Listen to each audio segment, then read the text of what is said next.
वापस जाना है। भाई अगर ये बात है तो मैं बिल्कुल जिद नहीं करूंगा, मगर पहले तुम लोग ये बताओ कि पियोगे क्या? मैं जानता हूं सुभाष, रवि मुझे सब कुछ लिख चुका है। नंदगंज की हालत, मशाल का संघर्ष, 3 इक्के का जादू, कौंसिल का रवैया और मक्खन सिंह से तुम्हारी दुश्मनी। मेरी दुश्मनी किसी के साथ नहीं, मैं तो सिर्फ सच्चाई की आवाज लोगों तक पहुंचाता हूं। इस दुनिया में सच बोलने के लिए झूठ के बहुत से तरीके अपनाने पड़ते हैं सुभाष। ये तो अपने अपने विचार हैं। खैर, हम लोग एक मुश्किल में फंसे हैं, इसलिए तुम्हारी मदद मांगने आए हैं। मैं हर तरह से हाजिर हूं। रवि मेरा दोस्त है और तुम उसके दोस्त हो, और तुम दोनों मेरे लिए बराबर हो। तो फिलहाल 10,000 रुपए हमें एडवांस के तौर पे दे दो, तुम्हारा बहुत उपकार होगा। रकम की तो कोई बात नहीं, लेकिन मानो तो एक सलाह दूं, तुम मक्खन सिंह का विरोध करना छोड़ दो। ये तुम क्या कह रहे हो? तुम शायद नहीं जानते कि वो कैसा आदमी है। सिंह और मैं एक दूसरे को बखूबी जानते हैं। वो दोस्त के साथ दोस्त और दुश्मन के साथ दुश्मन है। मैंने किसी की परवाह किए बगैर रवि की वजह से मशाल के लिए बहुत कुछ किया है। अगर अब सिंह की दुश्मनी मोल लेकर मैं और कुछ नहीं कर सकता। Mukesh, I am sorry Subhash. दरअसल क्या है कि उसके पास मेरे बहुत से राज हैं। फिर भी बिजनेस डीलिंग्स ना होते हुए भी हम एक दूसरे के दोस्त तो रह ही सकते हैं, क्यों? संकट के समय जो दोस्त काम ना आए, वो दोस्त नहीं, तमाशा देखने वाला होता है मिस्टर मुकेश। चलो अरुणा। सुनिए, मुझे दुख है कि आपको मेरी बात बुरी लगी, लेकिन अगर आप अपने दोस्तों की मदद करना चाहें तो मैं आपको एक ऑफर दे सकता हूं। फरमाइए। अगर आप मेरी कंपनी में मॉडलिंग करने को तैयार हो जाएं, तो मैं आपको 2,000 रुपए महीना। रवि। हाँ सुभाष, मुझे कुछ समझ में नहीं आता मैं क्या करूं। उसने मुझ पे कुछ जादू सा कर दिया है। मैं उसके बिना जिंदा नहीं रह सकता सुभाष, और कुछ कह भी नहीं पाता। मेरी ये बात तुम मुझ तक पहुंचा दो सुभाष। सुभाष, एक दोस्त होने के नाते इतना उपकार नहीं करो।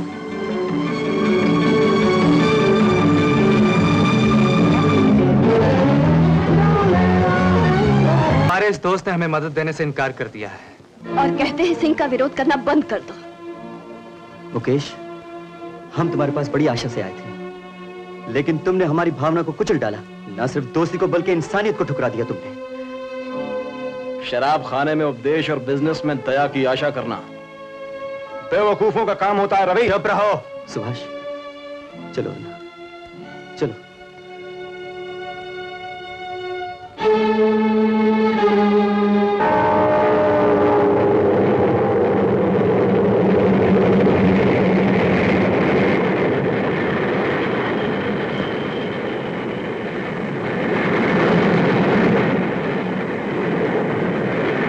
सुभाष, मैं अरुणा से प्यार करता हूं। हाँ सुभाष, मुझे कुछ समझ में नहीं आता मैं क्या करूं। उसने मुझ पे कुछ जादू सा कर दिया है। मैं उसके बिना जिंदा नहीं रह सकता सुभाष, और कुछ कह भी नहीं पाता। मेरी ये बात तुम उस तक पहुंचा दो सुभाष।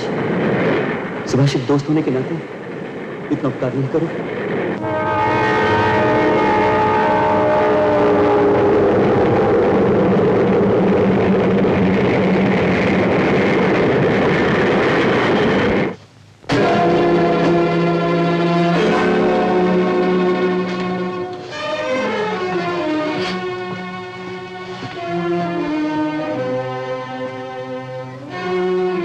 ये सब क्या है? बोलते क्यों नहीं? जवाब दो ना। सुभाष भैया, ये सब जुए का नतीजा है। क्या मतलब? भैया, हम सब बर्बाद हो गए। मेरे बाप ने दहेज में प्रेस दिया था, वो भी कंचन के हाथ जुए में हार गए। और कंचन ने कुड़की करा ली। ये क्या कर रहे हो?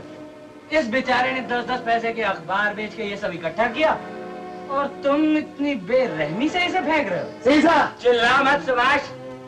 आज मेरी बारी है। कुकी का ऑर्डर भी साथ लाया हूँ। चल जल्दी कर, अभी बहुत रद्दी बाहर निकालनी है।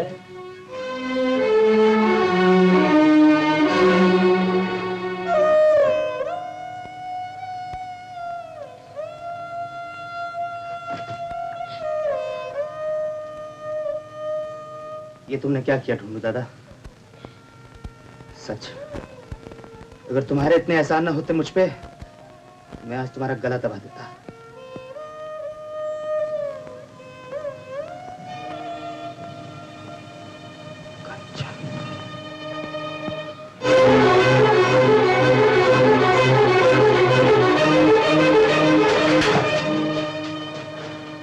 अपने इस पालतू कुत्ते से कहो कि मेरे रास्ते से हट जाए। अरे हट जाओ भाई, हट जाओ।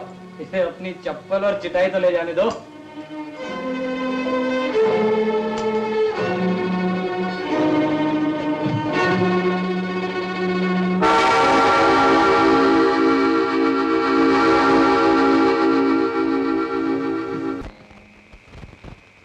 सुभाष, ये क्या? नहीं, नहीं, नहीं। खूनी, खूनी, खूनी।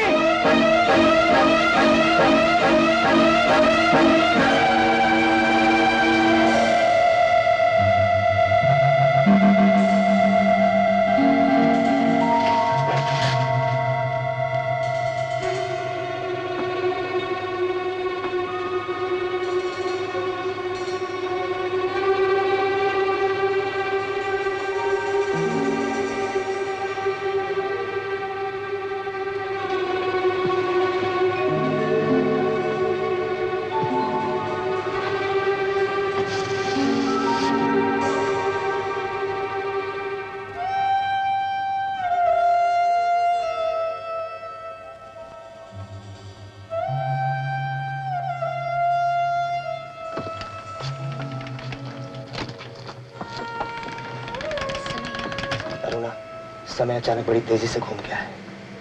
क्या मतलब? टोंडू दादा जुए में सब कुछ हार गए हैं, इसलिए प्रेस की कुर्की हो गई है। ये तो बहुत बुरा हुआ।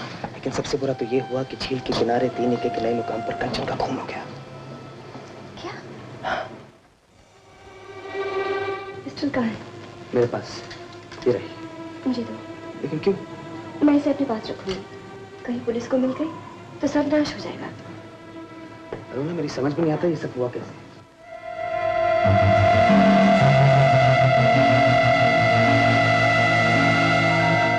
लेकिन अब इस सच्चाई को अपने तक ही रखना। तुम्हें मेरी सौगंध, किसी से कुछ भी नहीं कहना। ठीक है, लेकिन रवि को तो बताना होगा। जो तुम्हारी मर्जी। न जाने क्यों मुझे डर सा लग रहा है। अरुणा, मैं जानता हूँ कि वो लोग चालाक हैं, लेकिन तुम फिक्र मत करो, सब कुछ ठीक हो जाएगा। अब हमें क्या करना चाहिए? कुछ नहीं, मैंने अब तो कुछ सोचा नहीं है। मैं तुम्हें कल मिलूंगा। अपना ध्यान रखना।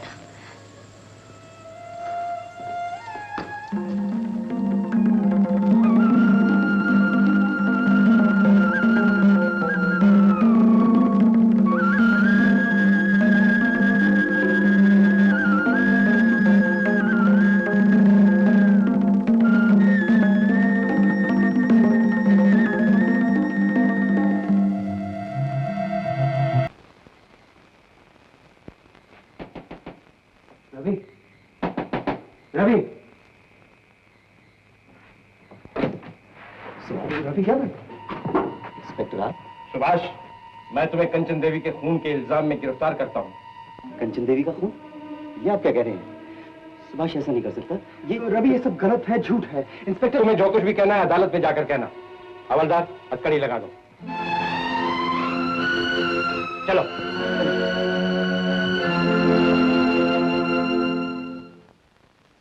योर ऑनर, जैसा कि मैं कह चुका हूं, मुल्जिम सुभाष ने सोच समझकर, इरादा बनाकर मकतूला कंचन देवी को अपने पिस्तौल का निशाना बनाया और एक मासूम की जिंदगी खत्म करके उसके खून से अपने हाथ रंगे। वो भी सिर्फ इसलिए कि ये उसके हुस्न और इश्क में गिरफ्तार हो चुका था। मगर मकतूला कंचन इसकी हवस का शिकार बनना नहीं चाहती थी और उधर उसे हासिल करने के लिए मुल्जिम दीवाना बना हुआ था। दरअसल मुल्जिम शुरू से ही जिद्दी तबीयत का इंसान रहा है। इसने जिंदगी में कभी हार नहीं मानी और इसलिए जब ढोंडू के प्रेस की कुड़की हुई तो इसका खून खौल उठा और इसने एक तीर से 2 निशाने वाली कहावत पर अमल किया ताकि प्रेस की जब्ती का बदला भी पूरा हो जाए और दिल का गुबार भी निकल जाए। लिहाजा इसने अपने कमरे से पिस्तौल निकाली और लेक हाउस जा पहुंचा, जहां पर मकतूला कंचन एक पार्टी में मशगूल थी। इसे देखते ही वहां के लोग डरकर खिसकने लगे और इसने मौका पाते ही अपने पिस्तौल से मकतूला कंचन पे गोली दाग दी। योर ऑनर, ये जो कुछ कह रहे हैं गलत है, शर्मनाक है, बेबुनियाद है। मिस्टर सुभाष, आप बीच में मत बोलिए, लेकिन जो कुछ कहना है उसके लिए आपको मौका दिया जाएगा। प्रोसीड। योर ऑनर, अब मैं गवाहों के बयान और सबूत पेश करके अदालत को यह यकीन दिलाऊंगा कि जो कुछ मैंने कहा है उसका हर लफ्ज सही है। और इसके लिए मैं सबसे पहले प्रेस के मालिक श्री ढोंडूराम की धर्मपत्नी श्रीमती कलावती को बतौर गवाह आपके सामने पेश करने की इजाजत चाहता हूं। इजाजत।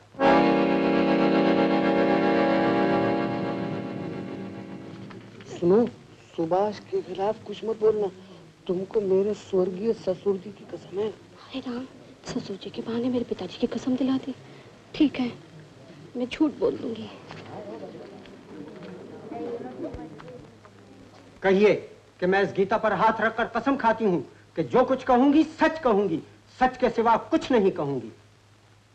हाय राम, देखो जी, गीता पे हाथ रख के मैं झूठ नहीं बोलूंगी। इसने तो कमाल कर दिया।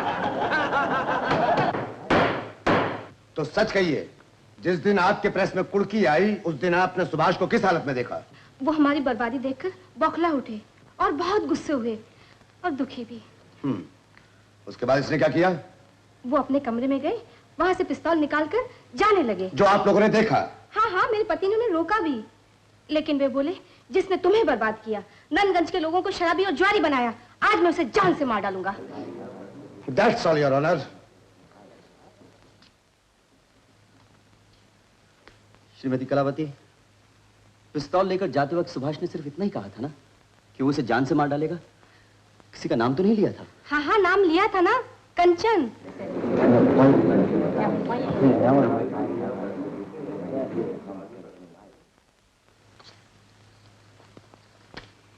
आप इन तस्वीरों को पहचानते हैं? कमाल है, अपनी खींची हुई तस्वीरें मैं खुद नहीं पहचानूंगा, और इन्हें तो खासकर इसलिए पहचानता हूं कि जब मैं ये तस्वीरें ले रहा था तो सुभाष भाई इतने गुस्से में थे कि उन्होंने मेरा कैमरा उठाकर पटक दिया था। योर ऑनर, जैसा कि गवाह ने कबूल किया, उस वक्त मुलजिम बेहद गुस्से में था, और यही बात ये तमाम तस्वीरें पुकार पुकार कर कह रही हैं। इन तस्वीरों से साफ जाहिर है कि उस वक्त मुलजिम का खौफनाक इरादा था। That's all your honour. क्या तुम ये बता सकते हो उस वक्त तुमने सिर्फ सुभाष की ही तस्वीरें क्यों खींची, जबकि वहां दूसरे लोग मौजूद थे? ना डरने की जरूरत है, ना सच्चाई छिपाने की। सिर्फ मेरी बात का जवाब दो टोनी, जवाब दो। ऑब्जेक्शन योर ऑनर, मेरे काबिल दोस्त गवाह को धमकाने की कोशिश कर रहे हैं।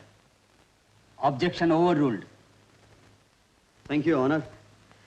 मुझे विश्वास है कि ये तस्वीरें किसी के इशारों पर खींची गई हैं, जिसे इस बात की जानकारी थी कि लेक हाउस में जरूर कोई दुर्घटना होने वाली है। तुम्हें जवाब देना होगा टोनी, ये सुभाष की जिंदगी और मौत का सवाल है। ये सब बाई चांस हुआ, महज एक इत्तेफाक है। तो क्या ये भी एक इत्तेफाक है कि तुम एक बोतल शराब के बदले सिंह साहब के गुलाम बनकर रहते थे? ऑब्जेक्शन योर ऑनर, सिंह साहब जैसे महान आदमी का नाम लेने का डिफेंस काउंसिल को कोई हक नहीं है। सिंह साहब का इस मुकदमे से कोई ताल्लुक नहीं। Objection sustain. मिस्टर रवि, आप अदालत में सिर्फ वही बात पूछ सकते हैं जिसका इस मुकदमे से ताल्लुक है। टोनी, तुमने हमेशा सुभाष को अपना भाई माना है। इस वक्त तो फांसी के फंदे की तरफ धकेला जा रहा है और तुम सच्चाई छिपा रहे हो। बोलो टोनी, सच क्या है? सच क्या है टोनी, बोलो।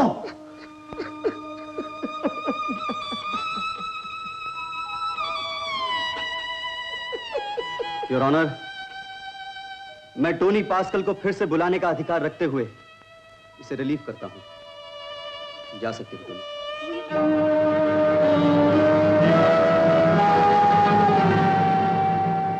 मिस्टर सीजर, जिस वक्त कंचन का खून हुआ, मौका वारदात पर आपके अलावा कौन कौन था? योर ऑनर, मैं पहले भी बता चुका हूं कि सुभाष को आते देखकर लोग घबराकर इधर उधर जाने लगे, क्योंकि सुभाष हम लोगों को पहले भी तंग कर चुका था। जिस वक्त खून हुआ, आपके, सुभाष के और कंचन के बीच में कितना फासला रहा होगा? मैंने नापा नहीं था। योर ऑनर, मैं गाड़ी के पास खड़ा था। यही कुछ 20 गज का फासला होगा।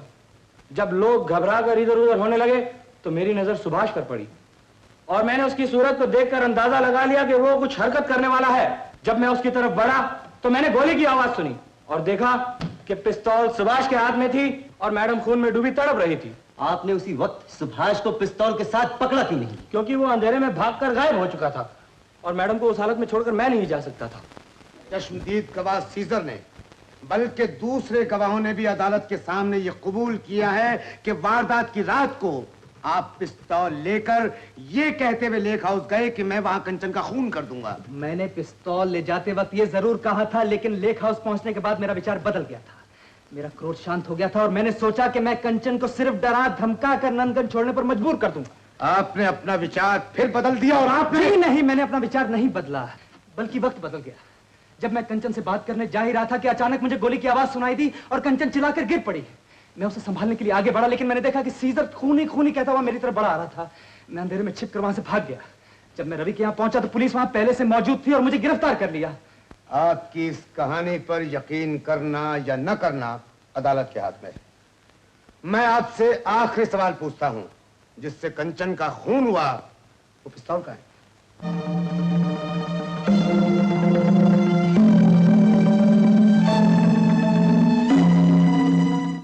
इसका जवाब सिर्फ वही दे सकता है जिसने खून किया। तो ये बताइए कि वो पिस्तौल कहां है जो आपके हाथ में थी? याद रखिए, पुलिस नंदगंज का चप्पा चप्पा तलाश कर रही है। पिस्तौल तो मिल ही जाएगी। मैं इस सवाल का जवाब नहीं दे सकता। आपको जवाब देना होगा। योर ऑनर, सुभाष पर किसी सवाल का जवाब देने के लिए जोर नहीं डाला जा सकता। मिस्टर देसाई, आप कोई दूसरा सवाल पूछ सकते हैं। योर ऑनर, ये सवाल बहुत मायने रखता है। याद रखिए मिस्टर सुभाष, इस सच्चाई को छिपाकर न तो आप इस अदालत से बच पाएंगे न भगवान की अदालत से।